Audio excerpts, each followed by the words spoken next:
of the government of Bermuda and the Premier, I want to express my sincere condolences to the family. And this will stiffen our resolve to get to dealing with this crisis that we see in front of us, and that is gun violence. We don't have anything else to add to that statement as far as what has happened with the police. We're waiting for the police to give a statement about the victim as well. I'm not sure that the next of kin has been notified yet, so I'm not sure that we're even going to find out who the person was. But we do know that there was a callous taking of life. There was a callous taking of life tonight, and this is something that we just cannot stand for, and something that the Progressive Labour Party will be looking to address as we start this administration. Were you familiar with the reported victim in this incident? The reported victim, no, I was not familiar with him. I do happen to know some of his family members, and so I've been trying to reach out to them to ascertain how they are doing as well. As the MP for the constituency, it saddens me to see something happen like this within my constituency, but it's not just this constituency we're talking about, it's the entire Bermuda that we need to really take a look at and help our young men so they don't befall such things in the future. Surely not the way you would have wanted to begin your term in office. No, I'm certainly not. As I said, it's a tragedy, and the condolences go out to the family of the victim from myself and on behalf of the Premier of the country. Good evening.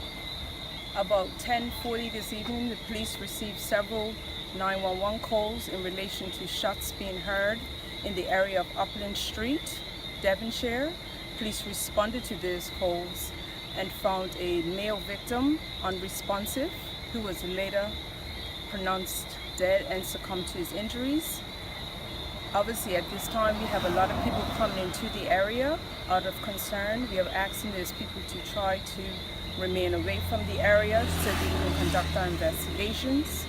It's obviously in the infancy at this time. We won't be naming the victim at this time, but we are asking for any witnesses. Like I said, it happened around 10:40. So if you're in the Devonshire area around Upland Street, we are asking you to call police. You can call me at 717-0926 or Acting Detective Inspector Jason Smith at 717-0864. Are you able to say whether this individual was known to the police, the victim in this matter?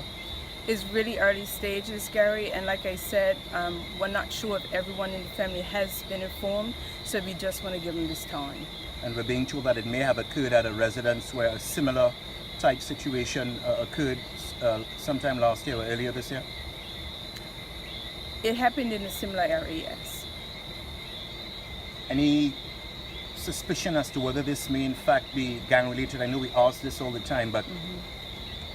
Well, we don't like to jump to any conclusions at this point. Like I said, it's in its initial stages. We're doing everything we can to try to progress it, and it would be wrong for us to say at this time it's gang related. Was the victim a resident of this parish or came from somewhere else? We wouldn't confirm that at this time. Age? We're not going to confirm that. As we said, we don't want to put any speculation out there. We know that this is the media age where information is transported through cell phones and Facebook, but we still want to respect the family. We want to give them this time to mourn and to have their peace. And once it's the appropriate time, we can provide that information. Thank you very much, Ms. Ashley. Do you know how many shots were fired? We can't confirm that at this time. And did the victim pass away when he was in hospital, or was it on the scene? We just want to leave that for the family Okay. right now because we don't want to go into those types of details. Okay, appreciate it.